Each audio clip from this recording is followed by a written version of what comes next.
Donc j'invite nos chers intervenants avec lesquels on va creuser cette discussion si vous le voulez bien, et puis on pourra après échanger avec vous et avec la salle. Alors je voudrais appeler sur scène s'il vous plaît, je vous demanderai qu'on l'applaudisse, Tajdin Bachir s'il vous plaît. Donc monsieur Tajdin Bachir qui est président de Tajdin & Partners et auteur du livre E-Government, ex-président du GAN. Donc je l'invite à nous rejoindre sur scène. Également Ahmed Lateb qui est le DG de Telmarket Algérie, s'il peut également me rejoindre aussi, ainsi que Youssef Hamdoud qui est un des directeurs au niveau de l'AGCE, Mounir Ammari, fondateur de SlickPay, et Kamel Taleb, directeur de surveillance auprès de la COSOB. Messieurs, installez-vous et on va poursuivre la discussion ensemble.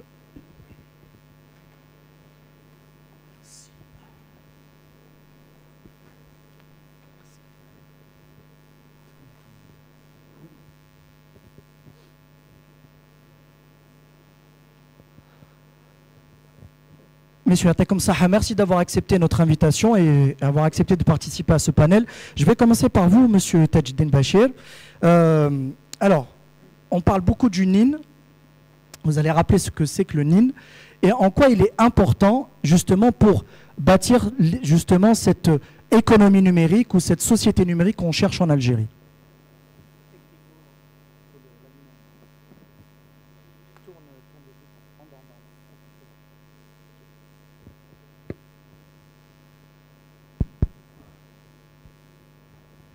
Effectivement, le NIN, c'est un sujet de discussion important. On en parle souvent comme la panacée aux problèmes d'identification, etc. Donc le NIN, c'est le numéro d'identifiant national que vous trouvez sur votre carte d'identité nationale biométrique électronique ou bien sur votre S12. On dit souvent qu'il va régler le problème de l'identité numérique, et je pense que Mme Brahimi ne serait pas d'accord. Alors, le numéro d'identifiant national, ça permet une correspondance unique entre un numéro et nos données personnelles qui se trouvent sur les serveurs du ministère de l'Intérieur. Donc, ça permet d'identifier une personne à partir d'un numéro. Très bien. Mais ça ne peut pas servir, ça ne peut pas constituer une identité numérique. Ça peut faciliter le travail. Exemple, vous avez vu tout à l'heure dans la vidéo, à un certain moment, on demandait de saisir les informations de celui qui va émettre l'ordre. D'accord? Si on utilisait le numéro d'identifiant national, si le système est relié au ministère de l'Intérieur, ça permet de réduire le temps de saisie parce que ça permet de récupérer les informations, nom, prénom, etc., qui se trouvent sur le système des bases de données du ministère de l'Intérieur. Maintenant, pour pouvoir aller vers une identité numérique, même e-tawqi' qu'on a vu tout à l'heure, je pense qu'on a zappé une partie, n'est-ce pas, Madame Brahimi, parce que l'identité numérique, ce n'est pas juste scanner le gribouillage de la signature. L'identité numérique, c'est tout un procédé qui permet d'authentifier la personne. Donc, si on fait la similitude entre la vie réelle et la vie physique, donc quand on se déplace dans une administration pour faire une démarche administrative, on doit s'identifier. Je connais un an, d'accord? Maintenant, l'agent qui est derrière ou le préposé doit nous authentifier. Il va demander notre carte d'identité, d'accord? Donc il y a deux actions, s'identifier et s'authentifier. Très bien. Le problème, c'est que dans le domaine du numérique, ça pose une nouvelle problématique. Je suis derrière mon écran, il n'y a pas d'agent d'administration en face de moi, je ne peux pas donner physiquement ma carte d'identité. Donc, l'identité numérique, je peux la construire à travers un identifiant qui est le NIN, à travers un mot de passe, d'accord? Et ça, on appelle, c'est une identité numérique faible. On peut rajouter, donc, qui suis-je, donc mon identité, qu'est-ce que je possède, c'est mon mot de passe, je peux recevoir un OTP, vous avez tous dû utiliser Beridimob, lorsque vous émettez un ordre de virement, vous payez quelque chose, pour accéder à Beridimob, vous devez mettre votre nom d'utilisateur et votre mot de passe, mais pour confirmer la transaction, vous recevez un OTP que vous devez confirmer sur l'application. Donc il y a un troisième élément qui me permet de m'identifier numériquement.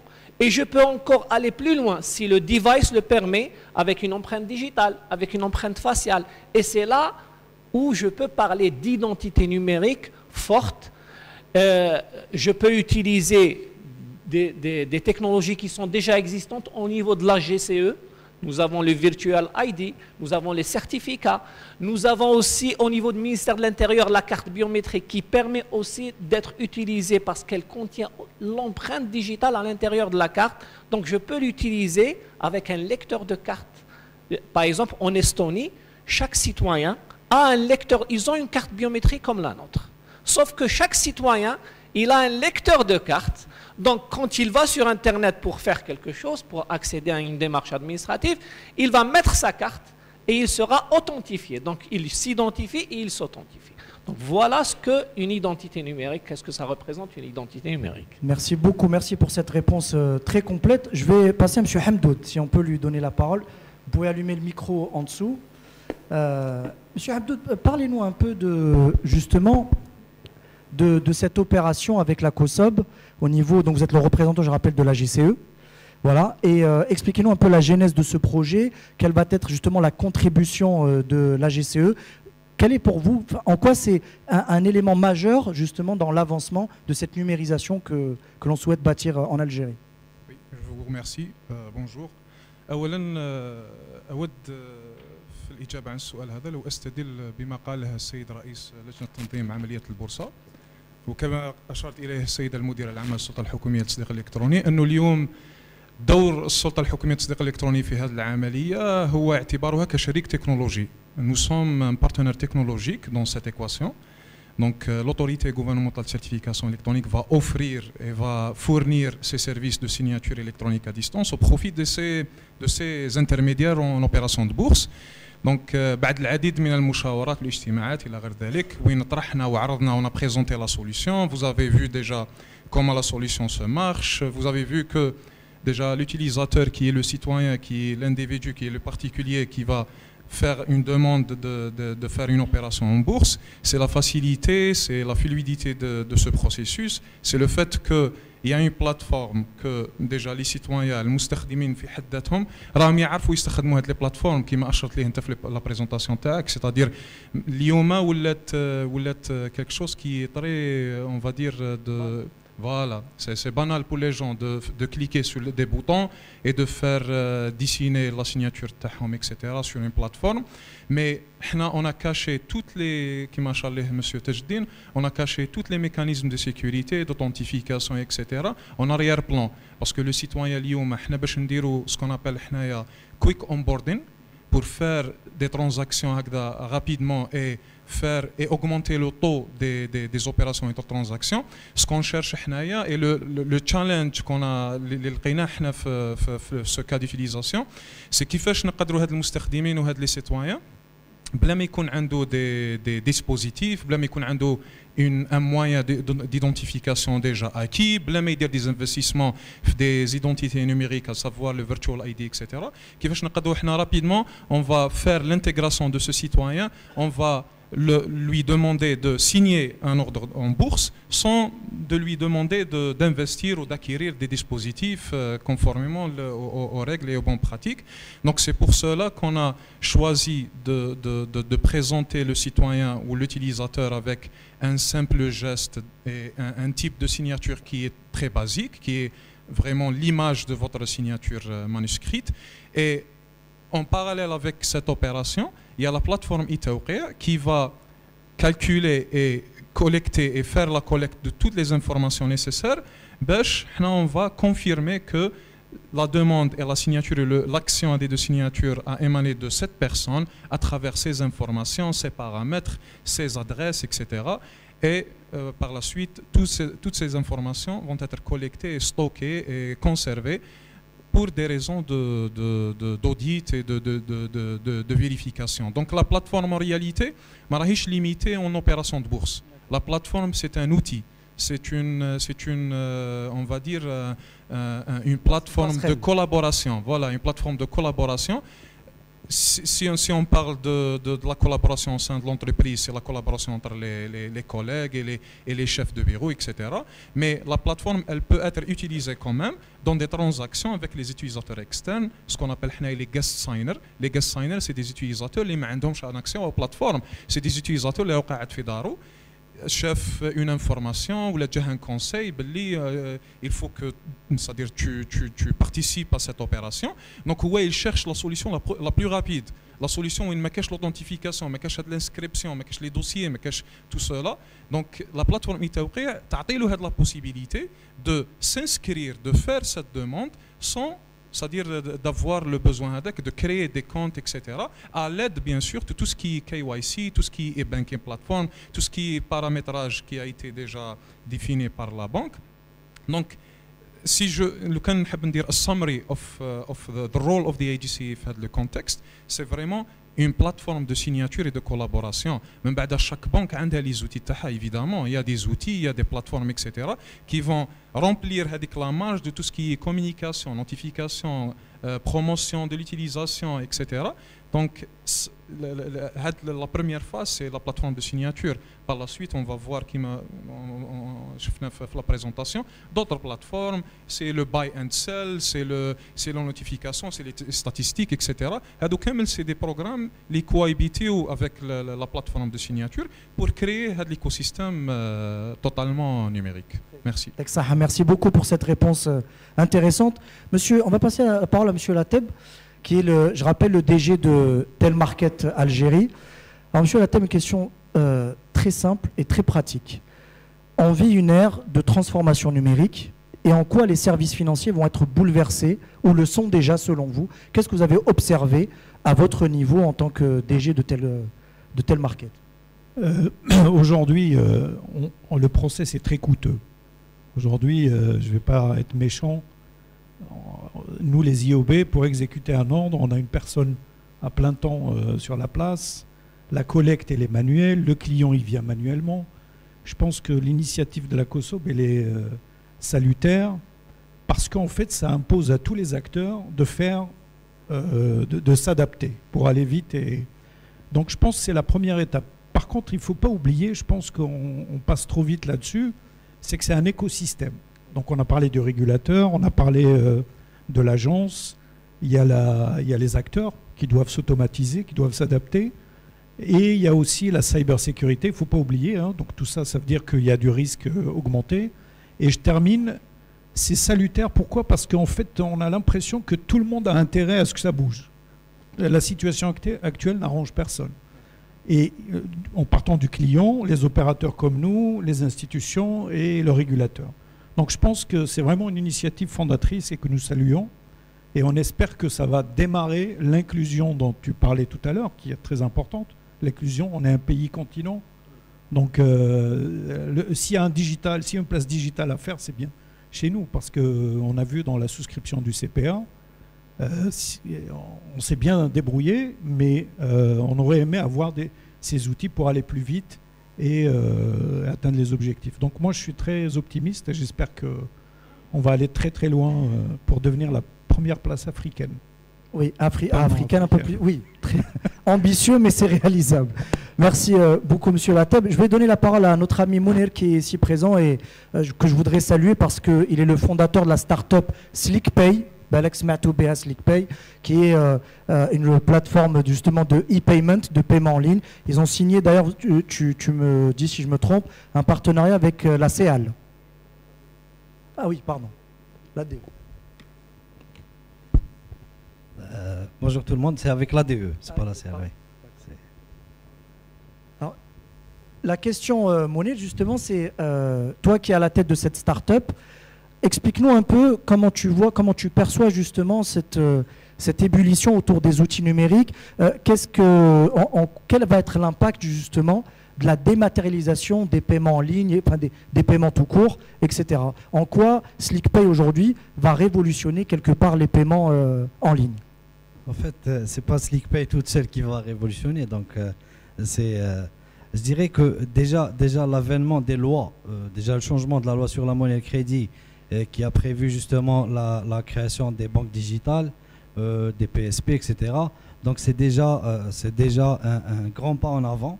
Je dirais que cette orientation des pouvoirs publics a créé un certain engouement, un certain intérêt chez ces jeunes entrepreneurs. Je dirais qu'aujourd'hui, la digitalisation du secteur financier, c'est un catalyseur, non pas seulement pour le secteur financier, mais pour toute l'économie, je dirais.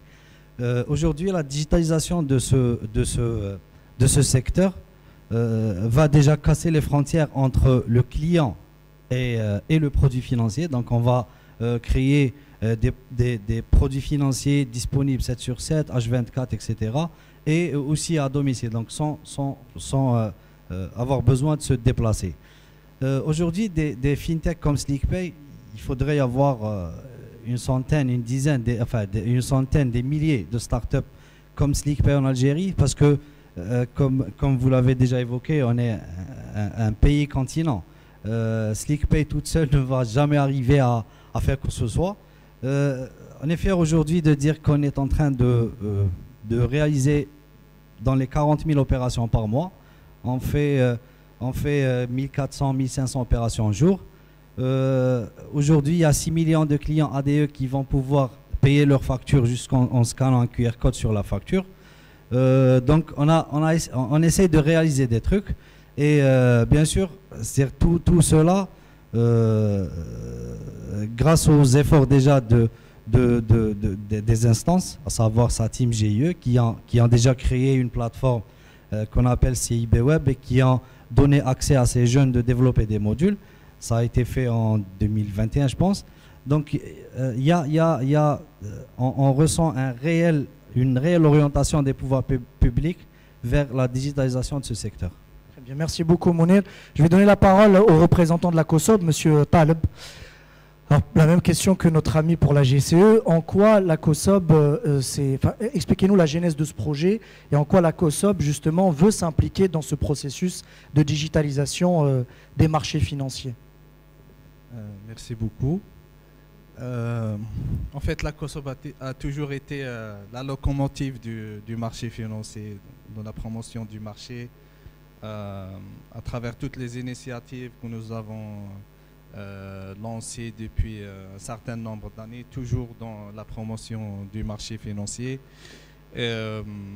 Donc nous nous sommes engagés dans cette démarche en fait pour montrer le chemin à l'ensemble des intermédiaires en opération de bourse, voilà, pour les inciter à s'inscrire dans la digitalisation des services financiers, toujours donc améliorer l'expérience client et offrir donc la possibilité à tous les Algériens à travers tout le territoire algérien donc d'investir dans des produits financiers et contribuer donc au financement de l'économie de façon générale et voilà donc développement de l'Algérie donc de manière générale.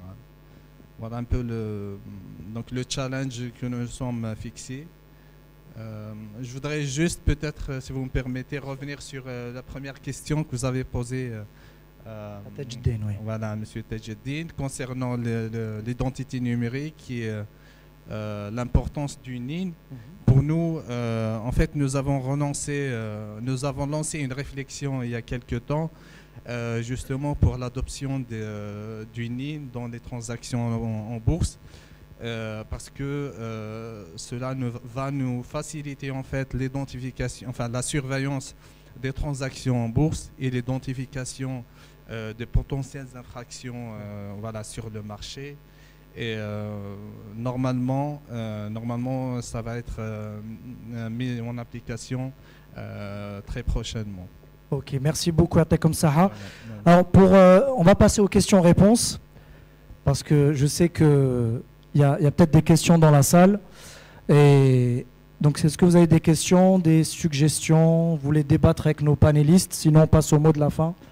Et puis, il y a une collation qui vous attend après. Il y a une dame là-bas qui lève la main, qui veut une... Attends, là-bas, le micro, s'il vous plaît.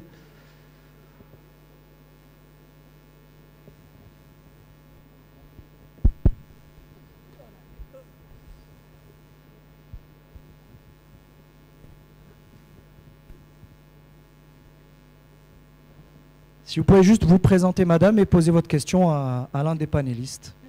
Bonjour à tous, c'est Sabrina Moulouch, je suis la directrice générale de Invest Market, un nouvel IOB provisoirement agréé par la COSOP, en attente de l'agrément définitif, Inch'Allah, pour très bientôt. Alors ma question en fait consiste en tant qu'intermédiaire en opération de bourse qui n'est pas bancaire, de savoir en fait quelles sont les fonctionnalités qui sont assurées par l'outil qui a été développé aujourd'hui. C'est de savoir est-ce qu'il y a d'autres applications qui pourront se greffer à cet outil-là, ou bien ça constitue déjà en lui-même un outil complet. En fait, c'est un peu, je dirais que j'ai besoin un peu d'avoir plus de clarification par rapport aux fonctionnalités. Sinon, je profite aussi pour remercier les panélistes pour la qualité des échanges et les clarifications qui ont été apportées sur pas mal de sujets. Je vous remercie. Merci beaucoup, madame. Monsieur Hamdoud, voulez-vous y coller? Parce qu'il y a des cibles et de la question.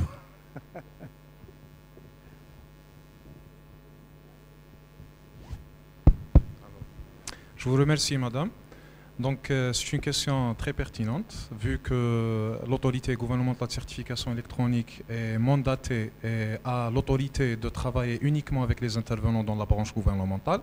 Et ça, selon la loi 1504, notamment l'article 2, qui définit les intervenants dans la branche gouvernementale, y compris les intervenants dans les échanges interbancaires, à savoir les régulateurs de marchés financiers et bancaires et notamment les banques, les banques que ce soit publiques ou privées.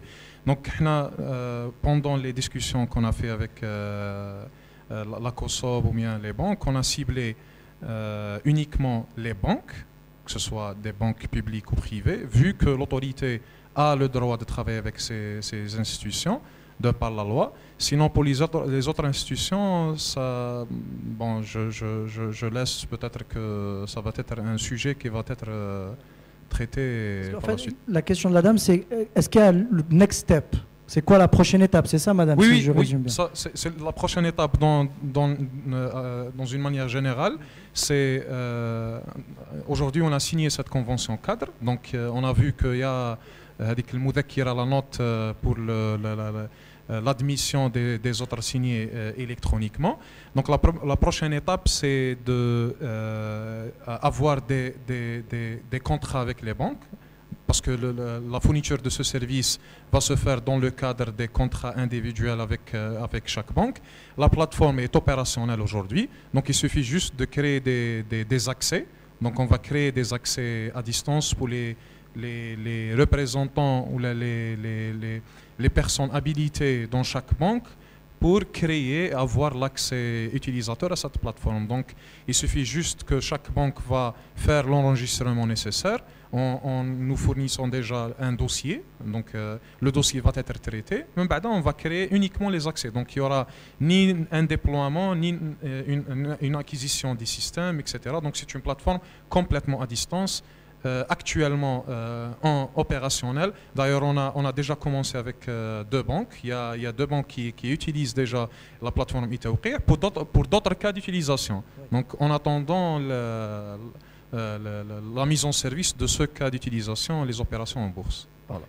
Alors, il y a deux personnes qui... Merci, M. Hamdoud. Il y a deux personnes qui voulaient réagir, donc M. Tajdin et notre ami Kamal.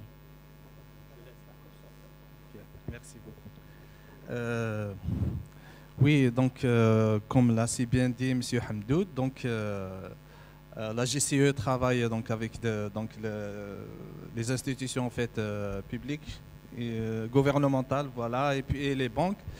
Donc nous, donc à travers les discussions qu'on a eues avec donc la GCE, la démarche qui a été retenue, c'est de faire en sorte à ce que les intermédiaires en bourse, donc personnes morales, autres que les banques, est-ce qu'elles s'appuient sur les services des teneurs de compte conservateurs de titres pour bénéficier et profiter de cet avantage en fait de la certification électronique. Donc les intermédiaires en bourse personnes morales donc ont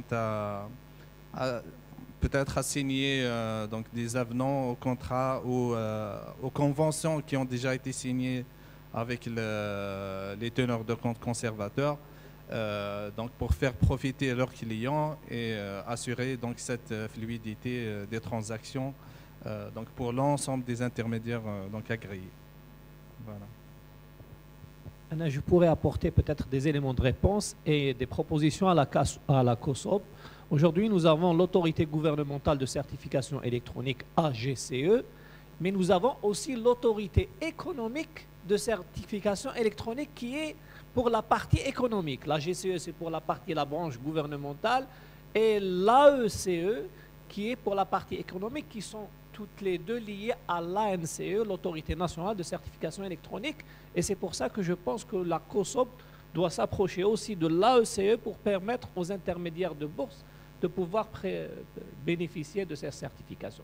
Bon, je ne sais pas, bon, ça c'est une proposition. Mesdames et messieurs, est-ce que vous avez d'autres questions, s'il vous plaît? Est-ce que vous avez des questions aux panélistes? Non? Ah, une question chez monsieur. Ça sera la dernière et puis après on clôturera le panel. Bonjour à toutes et à tous, c'est monsieur Talbi, Société Générale, responsable salle des marchés.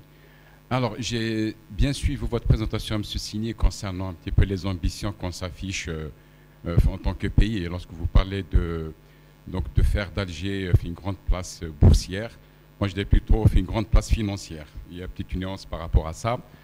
Donc oui, effectivement, je pense que l'ambition est louable.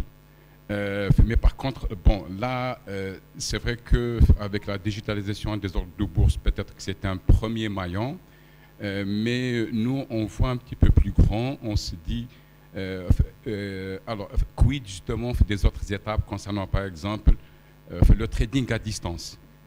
Est-ce qu'un jour, par exemple, on peut espérer, par exemple, que les IOB puissent justement traiter à distance sans se déplacer, bien sûr, à la bourse. Donc ça, et puis après aussi, je pense qu'aussi un petit peu aussi, donc à ceux qui sont aussi SVT, donc sur le marché obligataire souverain, par exemple, aujourd'hui, je pense que beaucoup savent que on dépend encore malheureusement donc d'un certain process qui fait qu'aujourd'hui, on doit aller à la banque centrale pour apposer un cachet sur une transaction, etc. Donc aujourd'hui, sur nos marchés, malheureusement, on est encore loin du full digital. Donc voilà, donc là s'adresse, bien sûr, ma question, donc elle s'adresse aussi bien à la COSOB et aussi même aux représentants de la Banque centrale. Est-ce que justement un jour on peut espérer mettre un petit peu nos marchés financiers un petit peu en full digital? Voilà, donc est-ce qu'on peut avoir des réponses comme ça déjà par rapport à ces questions? Pardon, moi, si vous pouvez juste si vous me permettez une petite aparté, je pense que ça va dans le sens de l'histoire. Oui. Dans 10 ans, dans 15 ans, à un moment donné, même l'économie sera peut-être en full digital, vous voyez. Donc il restera très peu de choses qui seront matérialisées et tangibles. Mais je vais laisser pour cet aspect-là, justement spécifique des marchés financiers, la réponse aux représentants de la COSOP. Donc la question de monsieur, vous l'avez compris, c'est en gros est-ce qu'on peut espérer un process en full digital sur les marchés boursiers et plus globalement financiers? Merci beaucoup. Je pense que oui, ça pourra se faire dans la mesure où toute la place d'Alger s'est inscrite dans un projet d'implémentation de nouveaux systèmes donc du marché financier pour les institutions du marché et pour les intermédiaires en opération de bourse depuis donc quelques années. Sous le contrôle en fait, des représentants du ministère des Finances, je pense que le projet est toujours d'actualité. Voilà, donc normalement, c'est toujours en cours. Merci beaucoup, Atekom Saha. On va passer au mot de la fin. Alors, messieurs, je vais vous demander de clôturer avec un petit mot de 30 secondes, justement pour... alors, la question que je vais vous poser à chacun à votre tour, c'est de se dire comment vous voyez la suite. Quels sont pour vous les prochains jalons que l'on doit poser justement dans l'édification de cette économie numérique et cette place financière numérique? Je vais reprendre comme ça la parole par vous, monsieur Taleb. L'édification en fait, de l'économie numérique pour nous, c'est toujours d'avoir de nouveaux systèmes d'information pour toute la place, des intermédiaires en opération de bourse, les institutions du marché, donc les outils de surveillance des transactions en bourse, le système de cotation du marché, les systèmes de règlement de livraison des transactions réalisées en bourse. Je pense que c'est ça l'élément primordial en fait pour enclencher cette digitalisation des transactions sur le marché financier. Alors pour moi, je rêve d'une Algérie moderne, une Algérie numérique avec des néobanques, avec des insurtech, avec un dinar algérien numérique, avec une administration zéro papier. Merci. Je remercie pour l'invitation. Pour ma part, je vais parler au nom des fintech, sinon aux startups. Je dirais qu'il y a un petit texte de loi qu'on attend depuis maintenant un moment. C'est la partie PSP, agrément PSP. Là, on l'attend avec impatience. Je dirais que c'est un texte qui va exploser le marché, qui va digitaliser le secteur financier en Algérie. Il y a beaucoup de fintech qui attendent. On l'attend avec impatience. Et merci beaucoup. Merci. Vu qu'on part de très bas, donc je pense qu'on va forcément que s'améliorer. Je voulais juste dire que ce n'est pas que le régulateur. Donc c'est un écosystème. On l'a vu avec les fintech, on l'a vu avec les IOB indépendants. J'espère qu'il y aura une inclusion aussi, puisque plus on s'ouvre entre guillemets au privé, mieux c'est. Parce que ce n'est pas que l'État, ce n'est pas que les autorités, c'est aussi les acteurs privés qui ont toute leur place. Voilà, merci. كما يقولوا final word انا الحاجه اللي تبان لي توجور انه on doit exploiter déjà les ressources que l'État a mis en place. D'ailleurs شفنا اليوم احنا في les présentations, ça nous prend beaucoup de temps pour citer les acteurs اللي هم existent في le numérique. D'ailleurs chaque acteur, à savoir l'autorité ou à savoir les autres acteurs, les agences etc. كل واحد راهو يخدم حاجه مليحه في le domaine تاعو. اليوم لو كان نكثروا لا كولابوراسيون هذه كامل لي زاكتور راح يخدموا، كل واحد راح يميتريزي لو دومين تاعو، كل واحد راح يكون سبيسياليزي في لو دومين تاعو. هذه من جهه اخرى الحاجه دائما اللي نشجعها انه ما نخافوش من لا تكنولوجي. صدير كي تكون اليوم كيما وريتنا اليوم كاينه لا تكنولوجي، سي لا تكنولوجي كي نو بوس ا ايفولوي ديفلوبي. لو كادر ريغلومونتير داك توجور يمشي معاه، سي لا تكنولوجي كي ديفيني ديجا الاخر. اي ميرسي.